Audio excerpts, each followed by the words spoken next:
부터요 11절까지 좀 길지만 같이 한번 한 목소리로 합독해 보도록 하시겠습니다. 이사야 61장 1절입니다. 시작. 주 여호와의 영이 내게 내리셨으니 이는 여호와께서 내게 기름을 부으사 가난한 자에게 아름다운 소식을 전하게 하려 하심이라. 나를 보내사 마음이 상한 자를 고치며 오래된 자를 자유하게 갇힌 자에게 노임을 선포하며 여호와의 은혜와 우리 하나님의 보복의 날을 선포하여 모든 슬픈 자를 위로하되 그루시온에서 슬퍼하는 자에게 화관을 주어 그 죄를 대신하며 기쁨의 눈으로 슬픔을 대신하며 찬송의 옷으로 근심을 대신하고 그의 위에 나무 께서 심으신 그 영광을 나타낼 자라 일컬음을 받게 하려 하시니라. 그들은 오래 황폐된 곳을 다시 쌓을 것이며 옛부터 무너진 곳을 다시 일으킨 것이며 황폐한 성읍 곧 대대로 무너져 있던 것들을 준수할 것이며 외인은 서서 너희의 양떼를 칠 것이요 이방 사람은 너희 농부와 포도원 지기가 될 것이나 오직 너희는 여호와의 제사장이라 일컬음을 받을 것이라. 사람들이 너희를 우리 하나님의 봉사자라 할 것이며 너희가 이방 나라의 재물을 먹으며 그들의 영광을 얻은 자라는 것이라.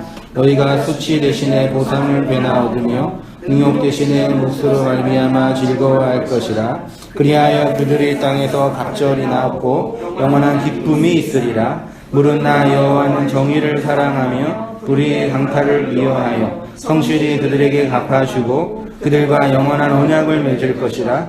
그들의 자손을 문 나라 가운데 그들의 후손을 만민 가운데 알리리니 무릇 이를 보는 자가 그들은 여호와께 복받은 자손이라 인정하리라. 내가 여호와로 말미암아 크게 기뻐하며 내 영혼이 나의 하나님으로 말미암아 즐거워하리니 이는 그가 구원의 옷을 내게 입히시며 공의의 겉옷을 내게 더하심이라. 신랑이 사모를 쓰며 신부가 자기 보석으로 단정함을 받게 하셨음이니라. 땅이 싹을 내며 동산이 거기 뿌린 것을 음독케 함같이 주 여호와께서 공의와 찬송을 모든 나라 앞에 솟아나게 하시리라. 아멘. 이사야 54번째 시간이 됐네요. 가난한 자에게 아름다운 소식을 전하는 기름 부음을 받은 자 마시아흐라는 제목으로요. 이사야 61장 1절에 전반부만 한번 같이 말씀 강론하고 다음에 이어서 말씀 나누도록 1절 다시 보시면요. 주 여호와의 영이 내게 내리셨으니 영이 내리셨으니 이는 여호와께서 내게 기름을 부으사 영이 내리셨는데 기름을 부으셨다고 되어 있네요. 그러니까 가난한 자에게 아름다운 소식을 전하게 하려 하심이라. 나를 보내사 마음이 상한 자를 고치고 포로된 자에게 자유를 갇힌 자에게 노임을 선포하며 되어 있죠. 1차적으로 이사야 후반부는 이제 그 읽는 독자들이 바벨론 포로 속에서 신학적 혹은 정치적 혹은 경제적인 이유도 되겠죠. 이유 속에서 이제 절망하고 있는 그 포로된 자들에게 주신 위로의 서신인 거죠. 그 묵시를 받고 전달됐겠죠, 언어로요. 그래서 기본적인 전제, 이들의 상태는 바벨론 포로, 마치 애굽에 있었던 노예로 있었던 이스라엘과 같은 그런 어떤 내적 정치적 처지에 놓여 있었고 그들을 향한 위로의 말씀이기 때문에 1차적으로 본문에서 말하는 뭐 포로된 자, 갇힌 자, 뭐 가난한 자, 뭐 슬픔이 있는 자, 황폐된 거, 이 전제는 그 전쟁을 통해서 이스라엘의 멸망과 바벨론으로 끌려가 나라 잃은 서름 속에서 고통당하고 있는 이 육적 이스라엘의 그 상태에 대한 말씀인 거죠. 따라서 이 말씀을 그 육적 이스라엘의 정치적, 경제적 상태로만 보지 않고 여전히 이 아래의 세상에 애굽으로 상징되는 바벨론으로 상징되는 아래의 세상에서 노예로 가난한 자로 드러나고 있고 끌려가고 있는 역사 속 교회의 말씀이고 위로인 거죠. 네, 그런 측면에서 본문을 쭉 보시면 그냥 쭉 이게 읽어내는 게 어려움이 없겠다 생각이 듭니다. 주 여호와의 영이 임하였으니 한번 사모님 먼저 읽어주십시오. 주 여호와의 영이 내게 내리셨으니에서 영은 르아흐이고 내리셨으니는 전치사 알이란 단어로 위에, 위쪽에, 무엇무엇의 곁에란 뜻입니다. 창세기 1장 2절에 하나님의 영이 혼돈과 공허의 흑암 위에 있었던 것처럼 주 여호와의 영이 내 위에 있다는 것입니다. 여호와의 영이 그 위에 있다는 것은 그 영이 그에게 임하여 그의 존재와 기능에 어떤 영향을 준다는 것입니다. 우리가 알고 있듯이 구약 신학에서 가장 중요한 인물 중 하나가 기름 부음을 받은 자로 메시아입니다. 여기서 기름은 곧 영이라고 하였습니다. 영은 또 생명이고 그 생명은 또 말씀이라고도 했죠. 그래서 오순절날 성령이 그리스도가 하나님이 영을 보내셔서 교회가 이제 그 영을 받은 기름을 받은 자가 된 거죠. 그래서 메시아가 사실 뭐 구약 신학뿐만 아니라 신약 신학에서도 또 2000년의 교회 역사 안에서도 구원자이니까요. 구원자이고 예수님인 거죠. 그리고 메시아가 육체로 오신 날이 또 크리스마스이고 이라고 이제 정한 거고. 근데 우리는 뭐 크리스마스부터 해가지고 이제 메시아에 대한 구원자에 대한 왜곡된 그 선입견을 가지고 받아들이고 있죠. 그 이야기를 제가 했는데 제가 볼게요. 모세 오경에서 말하고 있는 기름 부음을 받은 자는 대부분 제사장과 선지자의 역할과 관련되어 있었습니다. 이후에 왕정시대가 되고 바벨론 포로를 겪으면서 기름 부음 받은 자로서 이제 왕의 역할이 강조되었죠. 여러분 알고 있듯이 사실 이스라엘은 왕정 국가를 하면 됐어요, 안 됐어요? 안 돼서 하나님은 왕을 세우는 걸 원하지 않으셨죠.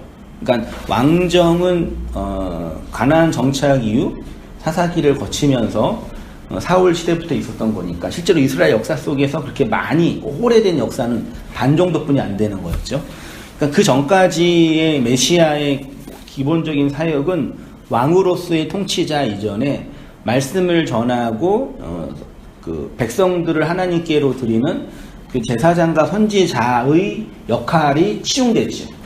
근데 그 왕정 이후에 왕권이 이제 강화되면서 이제 그 종교적 어떤 가치가 되게 정치적 상황으로 이제 바뀌어진 거죠. 그 시대를 보면은요.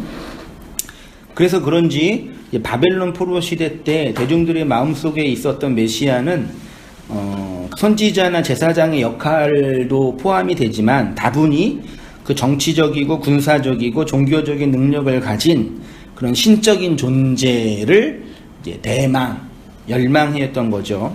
특히 이거는 이제 바벨론 포로기 이후에 또 이후에 400년의 침묵기를 겪으면서 이제 신학에서는 포로기 신학이라 그러거든요. 겪으면서 그 당대 이스라엘 백성이 기대했던 그 메시아 사상이 초기 아브라함이나 모세를 통해서 설명되었던 그 메시아 사상에서 많이 그 왜곡된 거죠. 그러니까 왜곡이라기보다 완전히 이제 바뀌어진 거죠. 그러니까 사실 뭐 이교화된 것처럼 메시아 사상이 왜곡돼 있었던 거죠. 그래서 그것이 이제 극명하게 드러난 것이 예수님 당대 때 이제 그 메시아 사상이 아주 이제 민족적으로 정치로 아주 크게 일어났죠. 물론 역사를 보면은 무슨 시대 때마다 이제 그 영도 일어나서 로마랑 싸우고 어떤 그런 게 있었어요. 그러니까 예수님 당대 때 유대인들이 기다렸던 메시아는 최소한 고대 이스라엘이 하나님이 말씀했던 그 메시아와 또 다른 아주 그 정치적이고 현실적인 필요를 채워주는 오늘날로 말하면 정치 영웅인 거죠. 독재에서 끄집어내는 정치 영웅 이런 식의 그 신적 존재를 기다렸어요. 근데 그 일을 딱 오니까 누가 한 거예요? 육체로 오신 예수가 오셔서 뭐 하셨어요? 오자마자 말씀을 전하고 막 진리를 가르친 게 아니라 이적을 행하셨잖아요. 이적을 행하니까 이제 대중들이 마음속에서 기다렸던 우리를 이 육체적 현실 속에서 끄집어낼 그 정치적 메시아로 누구를 본 거예요? 예수를 봤죠. 그 예수가 갑자기 나는 니네가 기대했던 정치적, 경제적, 군사적 메시아가 아니다. 심지어 종교적 메시아도 아니다. 라고 말하니까 그 대중들이 이제 그 예수를 십자가에 못 박으라 하고 차라리 사람을 죽인 바라바를 놓이게 하는 그런 이제 역사의 현실인 거죠. 근데 이 역사적 내용은 2000년 전에 예수님의 시대뿐만 아니라 오늘날 우리 시대도 동일하게 그 메시아 기대의 사상이 있죠. 우리가 기대했던 구원자는 사실 누구였어요? 본성적인. 더 쉽게 뭐 기존 교회에서 웃기지만 아무튼 기본적으로 우리가 기대했던 메시아는 누구였어요? 누구였어요, 권사님? 어떤 메시아를 기대하고 이렇게 종교에 입문하신 거예요? 하셨던 거예요? 네, 있죠? 근데 그게 이제 십자가에 못 박아 이제 죽은 거죠. 그리고 그 메시아를 내가 죽인 거죠. 이렇게 된 거죠. 네. 자, 이제 이 페이지로 가셔서요. 네, 현실 메시아 사상 있죠. 뭐 이어서 우리 권사님 해주시죠. 예수님의 공적인 사역 속에서 수많은 분들이 따라다녔던 이유는 자신들의 현실적인 필요를 채워줄 수 있는 메시아라고 믿었기 때문입니다. 유대교가 민족 메시아 사상으로 자신들의 구원자를 기다렸던 것은 그들의 종교가 더 많이 타락했기 때문이 아니라 모든 인생 분상들의 심연에 있는 자기를 지키기 위한 본능적인 반응이기 때문입니다. 밑에도 이어서 읽으십시오. 기독교 메시아 사상, 이교도들은 차치하더라도 오늘날 기독교라고 불리는 이 종교의 구원론의 핵심도 결국 인간 자신의 구원에 대한 갈망에서 비롯된 것입니다.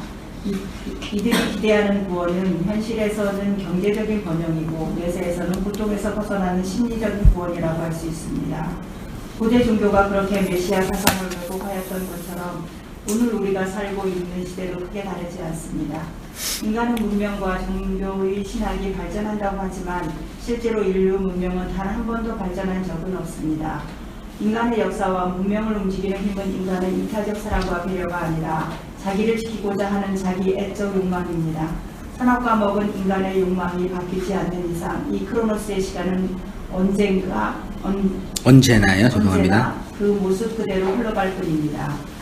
조금 발전하고 바뀌고 있다고 착각하는 것뿐입니다. 예, 그래서 그 중간 우회쯤에서요, 이들이 기대하는 구원론은 현실에서는 경제적 번영을 꿈꾸었던 그 기독교가 소위 이제 신학적으로는 뭐 기복주의라고 지칭하지요. 그러니까 종교는 기복주의일 수밖에 없죠. 그렇죠? 대전제죠. 모든 종교는 다 기복주의예요.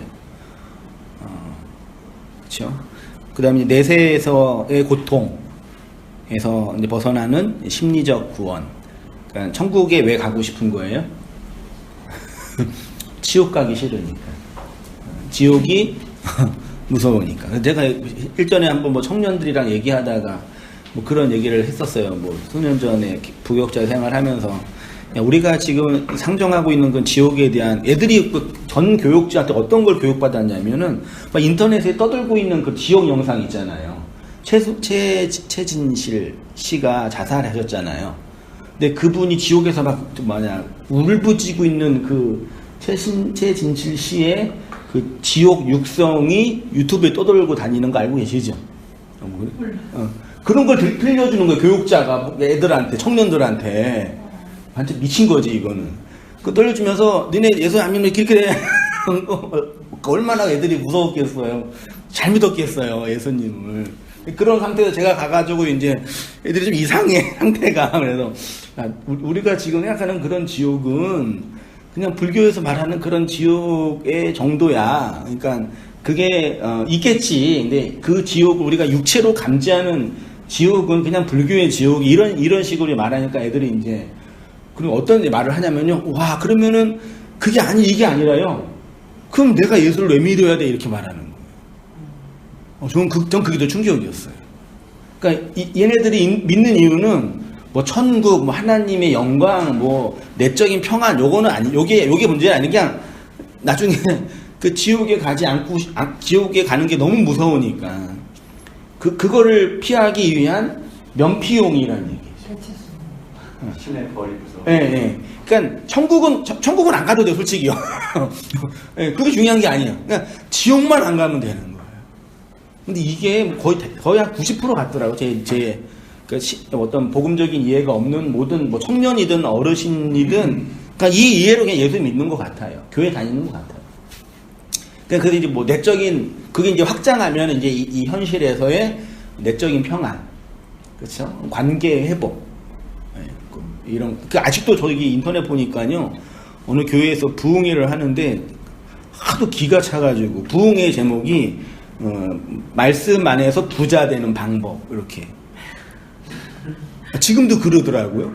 큰 교회는 아닌데 부자 되는 방법 해가지고 뭐 그 성경에 예를 들 때 밑에가 있더라. 근데 이게 30년 전의 이야기가 아니라 지금도 계속 그 얘기를 하고 또 그 얘기를 이렇게 수요가 있으니까 계속 그런 공급이 이루어지고 있는 거잖아요. 그러니까 그거는 뭐 시대가 바뀌고 뭐가 바뀌어도 그냥 대전제인 것 같아요. 기복주의랑 그다음에 현실의 이 심리적 내적인 위로에서 벗어나는 거예요. 그래서 이분들의 이제 사상을 이제 보면은요, 이게 더 나은 것, 정치적으로 진보주의가 좋으세요? 보수주의가 좋으세요? 오랜 관료를 하시면 다 보수주의 되지 않나요? 그치요? 근데 이제 또 정치적인 성향이니까 이 진보랑 보수라는 단어가 되게 이제 정치적으로 해서 저는 별로 안 좋은데 원래 보수는 새로운 것들을 바꾸기보다는 지금 있는 현재의 체제를 지키자라는 거고 진보는 뭐예요? 이게 개혁하고 바꾸자라는 쪽이잖아요. 항상 그게 같이 갔는데 그러니까 역사가 진보한다라고 생각하는 분들은 항상 이 현실을 이렇게 개혁하고 계도해서 더 나은 세상을 만들다 쪽으로 가죠. 뭐 어떤 가능성이 있냐면 우리가 노력하고 애쓰면 지금보다는 더 나은 세상이 될 거다라는 기대를 가지고 뭐 살아가는 거잖아요. 정치 얘기는 차치하더라도 종교적으로도 그래요. 내가 신앙생활 노력하고 뭐 기도 열심히 하고 혹은 뭐 어떤 내적인 어떤 그 성화의 노력을 하면 지금보다는 더 나은 진보적 신앙의 영역이 있을 거라는 기대를 하죠. 그렇죠? 근데 그게 맞아요, 틀려요?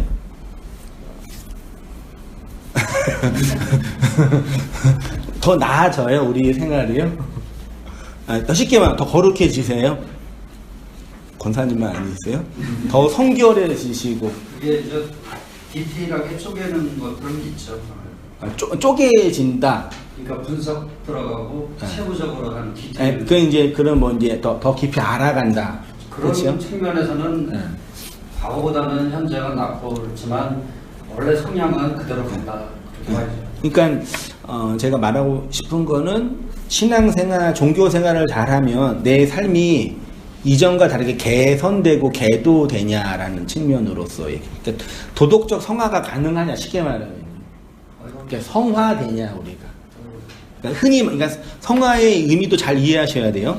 더 착해지냐 아주 간단하게 말하면 아니면 더 뭐 거룩해지냐 그 아까 말하신 것처럼 집사가 때보다 장로가 되면 더 이렇게 더 이렇게 진리에도 더 깊이 하냐 평신도 있다가 목사가 되면 더 이렇게 깊어지냐 그래 안 그래요? 안 그러죠. 뭐 저는 좀 얼마 안 된 인생 살지만 언제나 똑같은 것 같아요. 지금은 이제 연 날려요 안 날려요? 연 안 날리죠. 연 많이 날리셨잖아요. 지금 연 대신 뭐 날리는지 아세요? 드론을 날려요. 연이 드론으로 바뀐 것 뿐이에요. 날리는 그 행위는 똑같아요. 다 그러더라고요. 그러니까 조금 바뀐 것처럼 보이는데 똑같은 것 같아요. 언제나. 그거를 인정하는 게 힘들죠. 나는 왜 진보해야 되는데.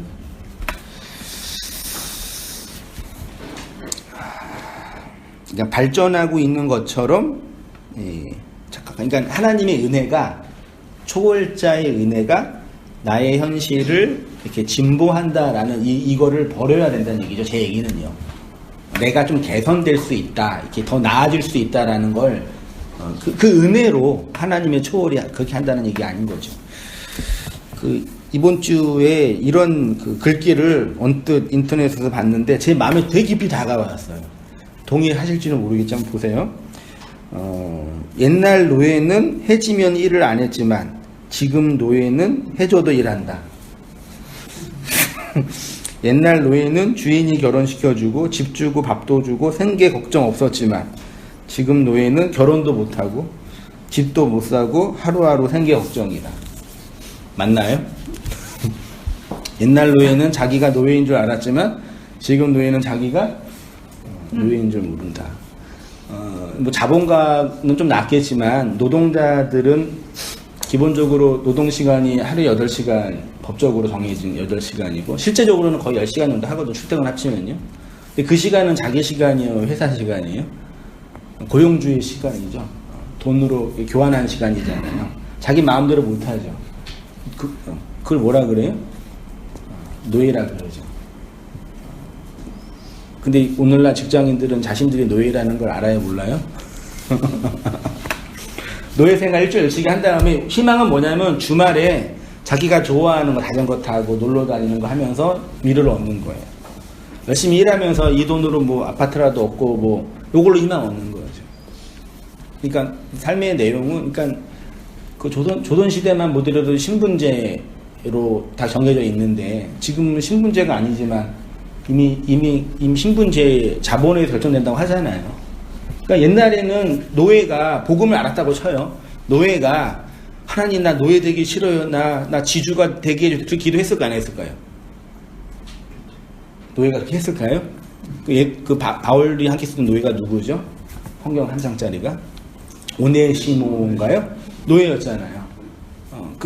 노예는 자기의 노예의 신분을 벗어나게 해달라고 기도하지 않고 노예가 살았죠. 오늘날 많은 사람들이 자본주의 세상에서 나한테 자본을 달라고 기도해야 하나요? 하죠. 그러니까 말도 안 되는 사실 기도의 제목인 거죠. 그거는 다시 이제 오셔서 얘기한 이유가요.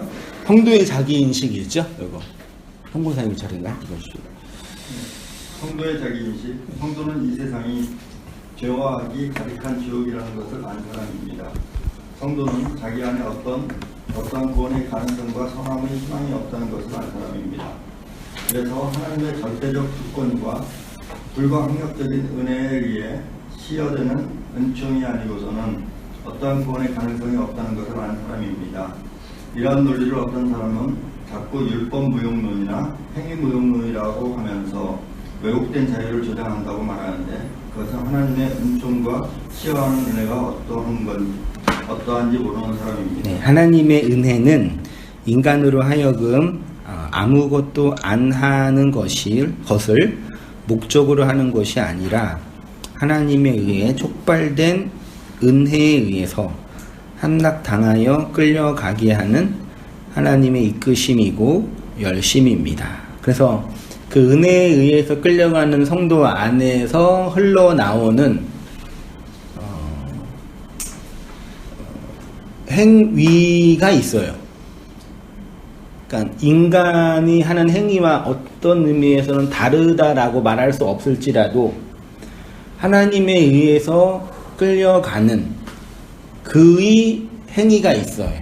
그것이 단지 종교나 교회에서 정하지 않는 것이라고 할지라도 하나님의 백성은 그 진리에 의해 창출되는 촉발되는 하나님의 열심에 의한 삶의 내용이 있다라는 얘기죠. 그치요? 단순히 교회에서 뭐 봉사하고 헌금하고 뭐 도덕적 생활하는 차원이 아니라요. 그것마저 없다고는 저는 말할 수 없어요. 은혜가 이끄는 힘이 있다고요. 부활하신 그리스도가 베드로에게 젊어서는 내가 원하는 대로 다녔지만 늙어서는 남이 띠띠우고 원하지 않는 곳으로 데려간다고 하잖아요. 그러니까 젊어서는 자신이 가고 늙어서는 가긴 가는데 자신이 가는 게 아니라 밖에서 끌리는 어떤 힘에 의해 끌려간다고 말씀하신 거죠. 안 가는 게 아닙니다. 그렇게 말씀하신 것은 베드로의 행위가 무의미하다가 아니라 그리스도의 진리의 거대한 힘에 그 목적하신 것으로 완성되게 될 것이라는 약속이며 언약인 것입니다. 이 언약 안에는 초월자의 준엄한 뜻과 의지가 담겨져 있는 거죠. 자기애적 인간의 욕망을 확장하고자 하는 모든 보편 종교는 이 세상이 지옥이며 자기 안에 선함이 전혀 없고 구원의 가능성이 단 1%도 없다는 것을 인정합니다. 나는 2페이지, 3페이지입니다. 아무것도 아닙니다 라고 곡괴에 맞추어 노래하는 것과 이 크로노스의 역사 안에서 아무것도 아닌 나를 경험하고 그것들을 받아들이는 것은 다른 영역이죠. 사람들은 자신의 현재의 실제보다는 미래적 희망에 따라 살아갑니다. 그래서 대중들의 욕망으로 자신의 먹을거리를 삼는 정치인이나 기업인이나 종교인들은 언제나 미래적 희망을 말합니다. 그래서 사람들은 자신의 삶이 조금 더 나아질 것이라는 미래적 희망을 가지고 살아가는 거죠. 다음 한번 선고사님 보시죠. 유대교에 왜곡된 메시아 사상. 하나님에 의해 선택받은 유대인들의 신학이 왜 민족 메시아 사상으로 왜곡되었는지 아시겠습니까? 그것은 그들의 문제와 잘못이 아니라 모든 인간의 일반적인 행동이며 결과이기 때문입니다. 인간은 본성적으로 하나님이라는 초월적인 존재를 마음에 둘 수 없습니다. 그 존재와 인생을 그 지위에 의해 합리하여 차압하신다는 것을 절대로 받아들일 수 없기 때문입니다. 그래서 구약 종교든 기독교든 메시아 사상은 언제나 미래적인 전망적인 희망을 말하는 것으로 왜곡된 것입니다. 그러니까 인간의 본성 자체가요, 초월을 받아들일 수 있는 자가 아니죠. 왜? 선악과 먹고 하나님 반대편에 있는 악으로 존재하니까요. 됐죠? 그 악에서 구원받는 차원이 아니라 그렇기 때문에 그 초월자를 자신이 원하는 다른 차원으로 받아들이는 거죠. 그걸 제가 이제 소위 이제 미래적 욕망이다, 왜곡된 욕망이다, 비등한 얘가 현실의 복이나 현실의 그 평안이나 나중에 내세라고 하는 그 지옥에 가지 않는 자 정도로만 주시는 분으로만 받아들이는 거죠. 네. 그리스도의 필요성과 필연성이죠. 메시아 사상의 가장 중요한 것은 우리의 개인의 삶이든 보편 인류의 역사든 메시아가 왜 필요했는지를 아는 것입니다. 하나님은 우리 인생을 통해서 우리에게 계속 말씀하시고 알게 하십니다. 그리스도가 왜 필요하고 은혜의 시여가 왜 필요한지를 우리 인생을 통하여 설명하시고 증명해 내신다는 것입니다. 밑에서 이렇게 해주시오. 가난한 자, 마음이 상한 자, 포로된 자, 이러한 메시아에 필요한, 즉 하나님의 은혜의 필요를 절대적으로 절감하는 자를 가난한 자, 마음이 상한 자, 포로된 자라고 합니다. 이렇게 그리스도의 십자가의 필요성, 은혜의 필요를 절감하는 자에게 그 은혜로 충분하다는 고백이 흘러나오게 하시는 것이 하나님의 구원의 역사라는 것입니다.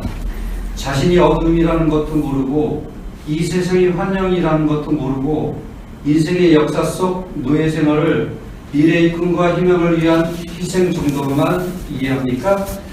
여호와가 통치하는 현실 천국으로서의 하나님 나라의 천년 왕국의 실체와 상관없이 살아가는 것입니다. 그들은 예수님이 그렇게 일갈했던 여전히 하나님 나라 밖에서 울며 이를 갈고 비진리의 배고픔과 원한 속에서 슬피 우는 악기 들린 자인 것입니다. 그래서 제가 저도 늘 돌아보고 말씀 이렇게 전하는 역사 속에서 느끼는 거지만 그 하나님이 그 말씀으로 뭐라 그럴까요? 그 말씀을 받은 자와 받지 않는 자를 이렇게 솎아낸다 그럴까요? 뭐 단순히 교회 다니고 안 다니고 이게 아니라요. 나를 솎아내고 계시구나. 흔히 이제 뭐 달달 볶는다 그러죠. 커피가 맛있으면 잘 볶아야 된다고 그러셨잖아요. 그러니까 하나님이 그 말씀으로 외인인 나를 달달 볶아내시구나를 저를 보면서 확인하고, 또 많은 우리 신앙의 동역자들, 성도님들, 또 동생들, 신앙의 선배님들을 보면서 그렇게 그 일들이 하나님이 이루어지고 있구나를 늘 이렇게 목도하는 거죠. 아, 그래, 열심히 애는 쓰는데 하나님 나라 밖에서 울고 있네 를 보죠. 자꾸 구하는데 그 핵심에 도달하지 못하는 것 같아요. 다만 이제 말씀 전하는 설교자로서 느끼는 어떤 그런 애착은, 말씀을 들을 수 있는 기회가 많이 있지는 않으신데, 그게 참 들어갔으면 좋겠다. 그것뿐이 없는 거죠. 근데 현실은 저의 소원과 우리의 소원과는 상관없이 이루어지는 것 같아요.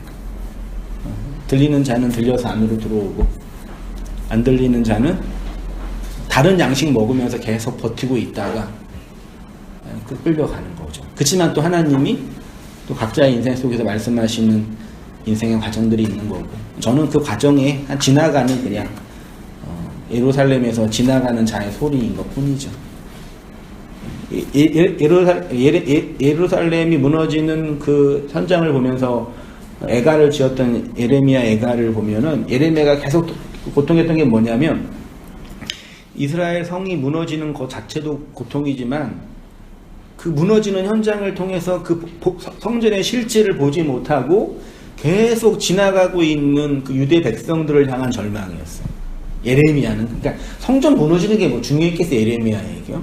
그 이 아래상으로 주어진 이 옛성전이 무너지는 걸 통해서 여전히 그 안에 있는 실제인 그리스도를 보지 못하고 지나가는 자로 계속 이렇게 지나가는 자로 있는 그들을 보면서 통곡하더라고요, 예레미야. 오늘날 똑같은 것 같죠. 시인들의 찬송을 잘 들어보십시오. 사실 그들의 찬송은 슬피 우는 토혈곡입니다. 자신의 죄와 악의 절망 속에서 역사의 무의미함과 환영 속에서 메시아의 필요를 갈망하는 고백인 거죠. 자신이 보고 있는 것이 환영이고 그림자라는 것을 아니까 울게 되는 것입니다.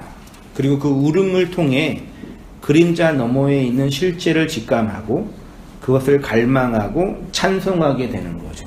예루살렘 성벽은 반드시 무너져야 되죠. 우리의 역사도 반드시 무너져야 되죠. 무너지고 있죠. 그 무너짐의 현장을 통해서 그 그림자, 환영 너머에 있는, 무너지는 걸 통해서 그 너머에 있는 그 실체를 본 자가 그리스도인이 성도인 건데, 무너지는 현상에서 같이 죽는 거죠, 말하자면요. 자, 메시아의 통치와 은혜의 왕국이 한번 같이 보시죠. 이사야 61장을 언뜻 보면 그 메시아가 이스라엘을 구원하고 회복하실 것이라는 미래적 희망을 도래합니다. 그러나 이스라엘이 정말 이렇게 회복되었습니까? 메시아의 통치와 은혜의 왕국이 육적 이스라엘의 나라 속에 실현되고 있습니까? 아직도 그 육적 이스라엘의 몸에 하나님의 나라를 기대하는 분들이 있는 것처럼 이 본문을 읽으면서 여전히 많은 분들은 인간의 자기적 욕망이 만들어낸 미래적 천국과 인간이 주인이 되는 유토피아적 하나님 나라의 교례를 기대하고 있습니다. 밑에서 이어서 해주시죠. 안다는 것과 된다는 것, 지금 자신이 뇌라는 것을 알지 못하는 사람이 어떻게 그 뇌사리에서 벗어날 수 있겠습니까? 지금 자신이 어둠이라는 것을 모르는 사람이 어떻게 찬란한 빛의 영광을 경험할 수 있겠습니까?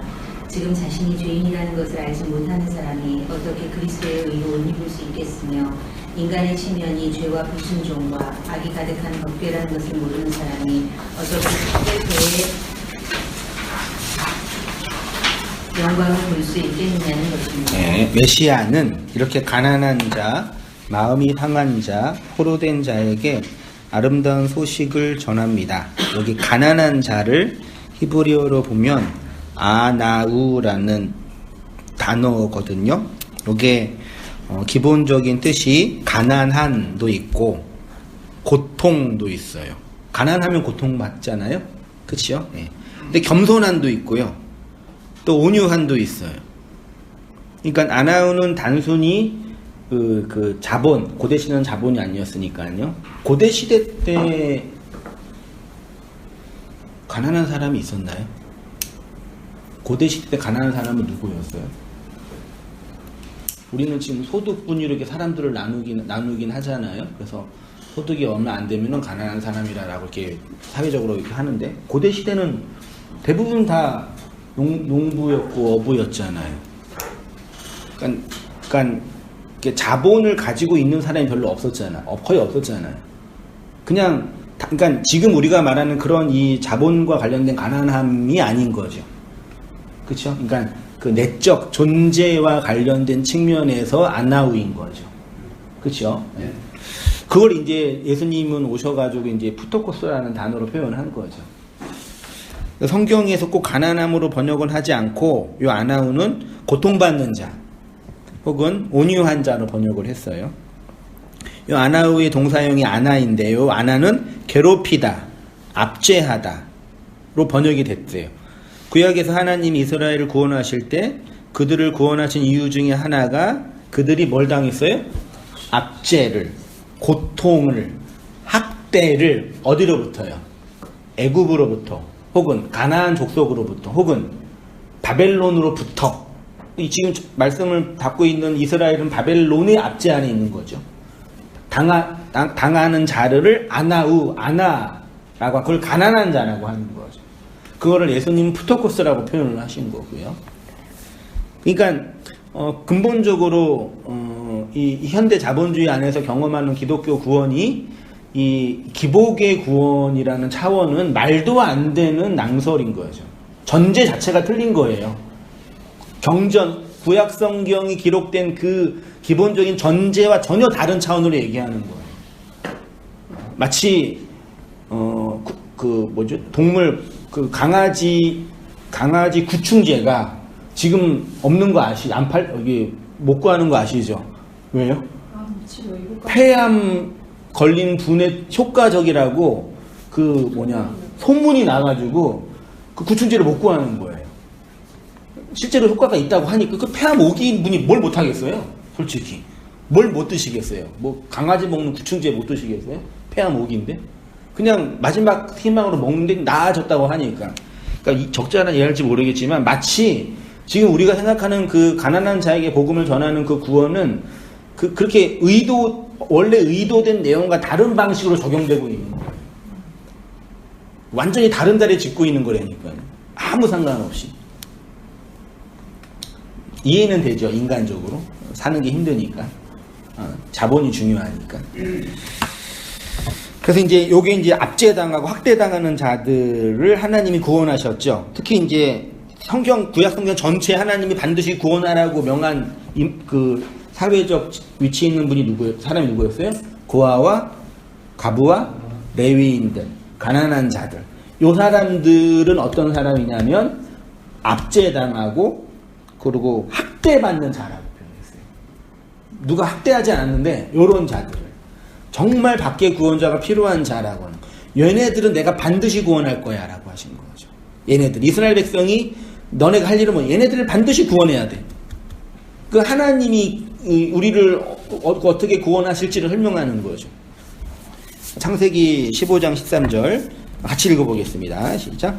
여호와께서 아브라함에게 이르시되 너는 반드시 알라 내 자손이 이방에 계게 되어 그들을 섬기겠고 그들은 400년 동안 내 자손을 요 괴롭히다가 아나우예요. 가난한 자로 번역된 단어예요. 같은 단어더라고요. 애굽의 괴롭힘을 당하는 이스라엘. 한번 보시죠. 이스라엘 백성을 괴롭히는 곳은 애굽입니다. 그런데 실제로 애굽에 살았던 이스라엘은 자신들이 괴롭힘을 받았다고 생각하지 않았습니다. 물론 모세가 이들을 애굽에서 탈출시키려고 하자 바로가 괴롭게 했다고는 하는데 출애굽한 이스라엘이 광야에서 애굽 생활을 추억하며 다시 돌아가기를 원했던 것을 볼 때 애굽의 노예 생활은 그들에게 광야 여정보다는 살만한 생활이었을 것입니다. 그래서 하나님은 이 애굽이 성도가 살만한 세상이 아니라는 것을 계속 말씀하시는 것입니다. 예, 출애굽기 1장 11절에도요. 감독들을 그들 위에 세우고 그들에게 무거운 짐을 지어 바로가 괴롭게 했죠. 여기 아나예요. 그래서 이제 바로를 위하여 국고성, 비돔과 람스, 이게 뭐예요? 예, 성전이에요. 옛 성전. 이 세상에 사는 모든 인생 군상들은 옛성전의 노예예요. 요거 짓느라 죽도록 다 살고 있어요. 다 노예예요. 돈 있는 사람은 돈 있는 사람도 노예겠죠. 없어서 모르겠지만 좀 더 선택의 폭은 많이 있겠죠. 그치만 노예죠. 옛성전을 짓고 그것으로 괴롭게 당하니. 근데 재미있는 건 신명기 8장 2절 보세요. 내 하나님 여호와께서 이 40년 동안 내게 광야의 길을 걷게 하신 걸 기억. 너희는 너를 낮추시며 있죠. 이것도 안나우예요. 너를 괴롭게 하시며 직역하며 너를 가난하게 하시며.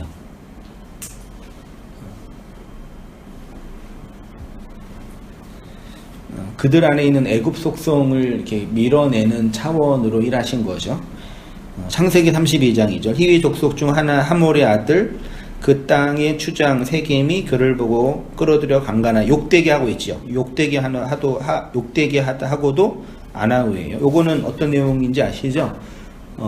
야곱이 바단 아람에서 이제 더 이상 살지 못하고 베델로 돌아왔잖아요. 베델로 가야 되는데 베델로 곧바로 안 가고 중간에 세겜이라는 아주 풍요로운 도시에 있다가 거기에 정착하게 돼요.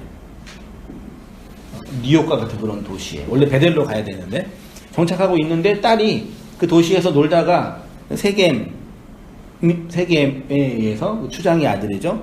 강간을 당하게 되죠.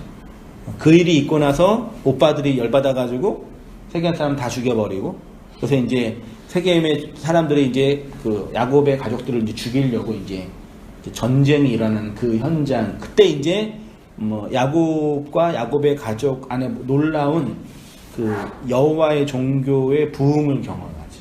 특히 35장에. 그래서 이제 28장에서 야곱 강가에서 천사와 씨름해서 이겨서 이스라엘이라 이름을 받고, 실제로 이름이 불려지는 건 35장이에요. 실제로 이제부터 너를 이스라엘이라고 한다. 그리고 이제 야곱의 일생이 이제 종말에 들어가게 되는데요.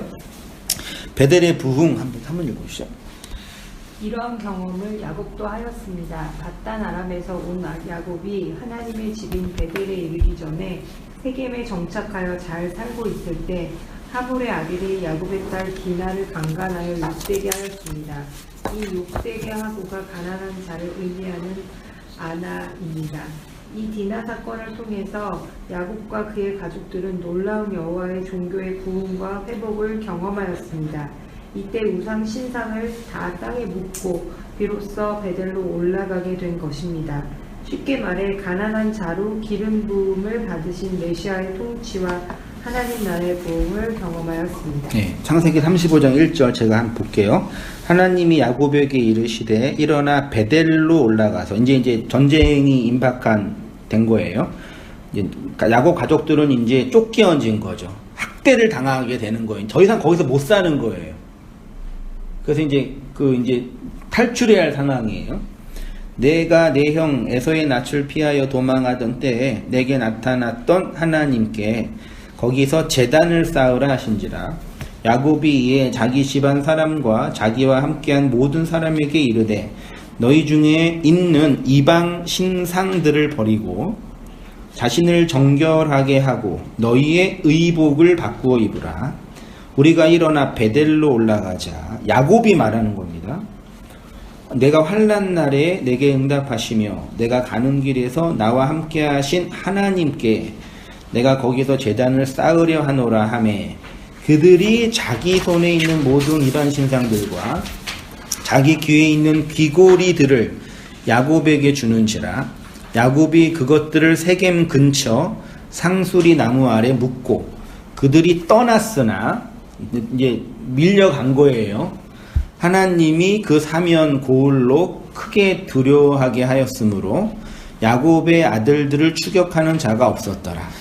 야곱과 그와 함께한 모든 사람이 가나안 땅 루스 곧 베델에 이르고 그가 거기서 제단을 쌓고 그것을 엘 베델이라 불렀으니 이는 그의 형의 낯을 피할 때에 하나님이 거기서 그에게 나타나셨음이더라.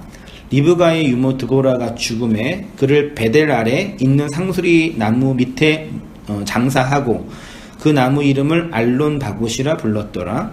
야곱이 밧단 아람에서 돌아오매 하나님이 다시 야곱에게 나타나사 그에게 복을 주시고 하나님이 그에게 이르시되 내 이름을 이름이 야곱이지만은 내 이름을 다시는 야곱이라 부르지 않겠고 이스라엘이 내 이름이 되리라 하시고 그가 그의 이름을 이스라엘이라 부르시고 이렇게 되어 있어요.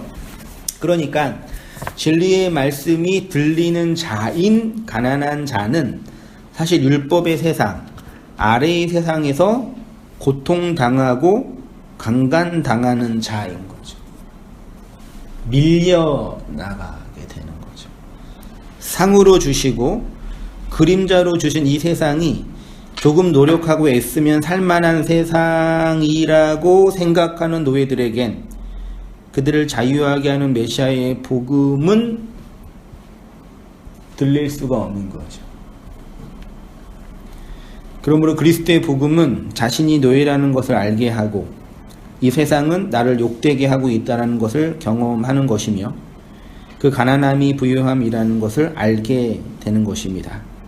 가나안 땅의 입성은 광야에서 자신을 낮추신 하나님의 사역의 결과이고 야곱과 그의 가족이 베델로 올라갈 수 있었던 것은 세겜 땅이 자신을 욕되게 하고 있다는 것을 아는 것에서부터 비롯됩니다.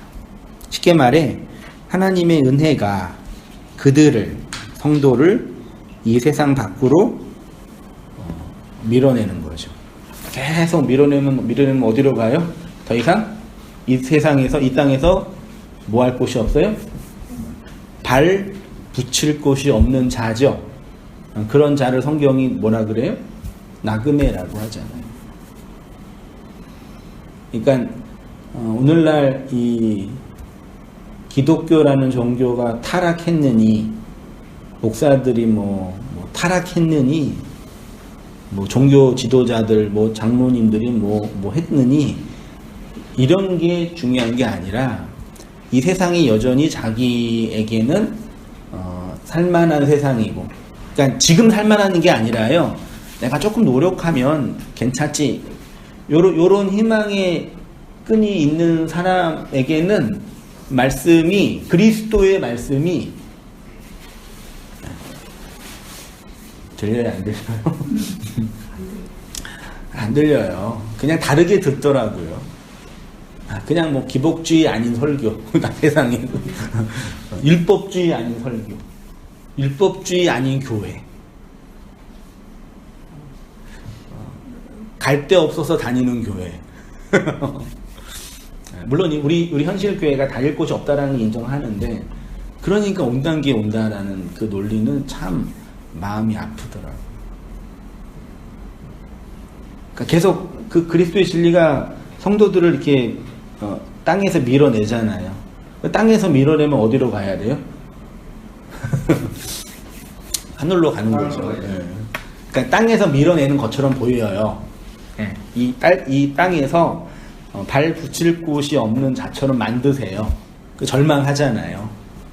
근데 실제로는 이 땅에서 어디를 끌어올리시는 거예요? 머리채 잡고 하늘로 이렇게 끌어올리시는 하나님의 손길을 역사라는 이 컨텍스트와 배경과 말씀이라는 내용을 통해서 확인하는 거죠.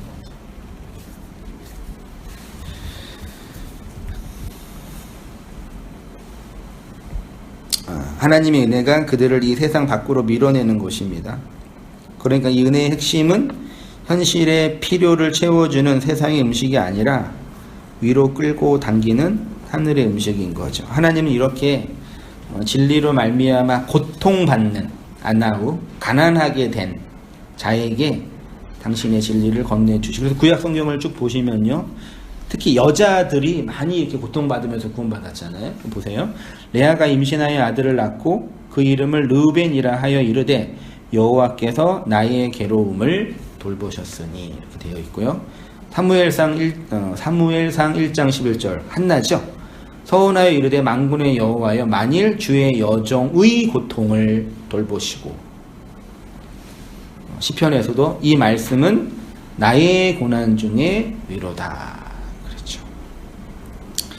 복음은 이렇게 가난한 자에게만 들립니다.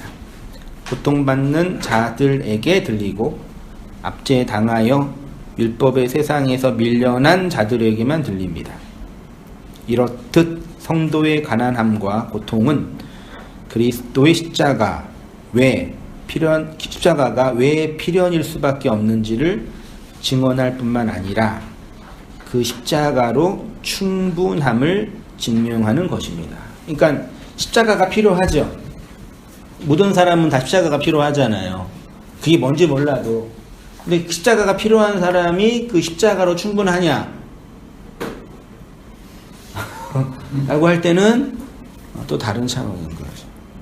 우리 인생은, 역사는 그 십자가의 충분함을 확인하고 깨달아가고 고백하고 인정하고 받아들이는 과정인 거죠. 저는 그렇게 생각하고 있습니다. 그래서 그 가난한 자에게 증거되는 그리스도의 복음으로 부욕해 되는 그 필연성과 충분성을 증언하는 우리의 삶이 되는 것입니다. 은혜 안에서 살아가는 우리의 삶이 됐으면 좋겠습니다. 제가 기도할게요. 하나님 아버지, 주님의 은혜와 사랑을 인하여 감사합니다.